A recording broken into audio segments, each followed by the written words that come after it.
नमस्कार दोस्तों, आज हम बात करेंगे एक ऐसे मुद्दे के बारे में जो भारतीयों को डायरेक्टली या इनडायरेक्टली इफेक्ट करता है, हमारा एजुकेशन सिस्टम। आपने शायद सुना होगा कि इंडिया का एजुकेशन सिस्टम दुनिया में सेकंड नंबर पर आता है, लेकिन क्या आपने कभी ये सोचा है कि ये सिस्टम कितना करप्ट है? आज हम बात करेंगे इंडियन एजुकेशन स्कीम के बारे में, जिसमें पैसा और पावर ने एजुकेशन को मजाक बना दिया है। तो समझते हैं डिटेल में। अब सबसे पहले हिस्ट्री में देखते हैं, जहां आज़ादी के बाद एजुकेशन सिस्टम में 1960 और 1970 में बहुत रिफॉर्म आए, जहां हमारे पास IITs, IIM और AIIM जैसे इंस्टीट्यूट हैं। लेकिन जैसे जैसे वक्त गुजरता गया, एजुकेशन सिस्टम में करप्शन और नेपोटिज्म अपनी जगह बनाता गया। स्कैम की शुरुआत कहां से होती है? चलिए देखते हैं रिसेंट केसेस, जैसे 2013 का व्यापम स्कैम। मध्य प्रदेश का यह स्कैम इंडियन एजुकेशन हिस्ट्री का सबसे बड़ा स्कैम माना जाता है, जिसमें 2500 से ज्यादा लोग इन्वॉल्व थे और इसका असर लगभग 1 करोड़ से ज्यादा स्टूडेंट पर पड़ा था।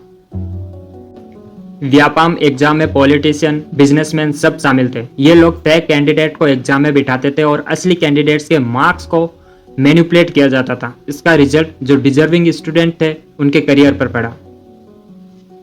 और सिर्फ एग्जाम ही नहीं, कोचिंग सेंटर भी इस करप्शन से अलग नहीं है। कोटा, जो कोचिंग इंडस्ट्री का सबसे बड़ा हब है, वहां के स्टूडेंट्स पर इतना प्रेशर होता है कि उनका मेंटल हेल्थ डिटेरियोरेट हो जाता है। हर साल वहां स्टूडेंट सुसाइड करते हैं क्योंकि वो इस प्रेशर को हैंडल नहीं कर पाते।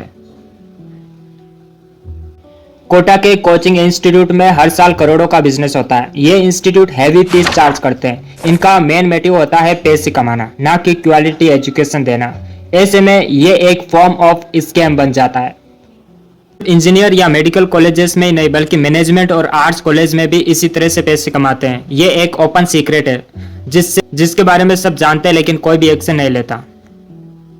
अभी हाल ही में नीट के पेपर लीक होने का न्यूज आया था। हजारों स्टूडेंट्स की सालों की मेहनत बर्बाद हो गई।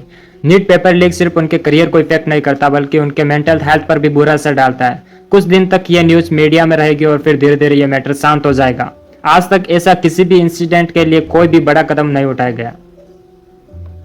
इस स्कैम और करप्शन का डायरेक्ट असर स्टूडेंट और उनके परिवार पर पड़ता है। स्टूडेंट को क्वालिटी एजुकेशन नहीं मिल पाती और उनका करियर रिस्क पर होता है।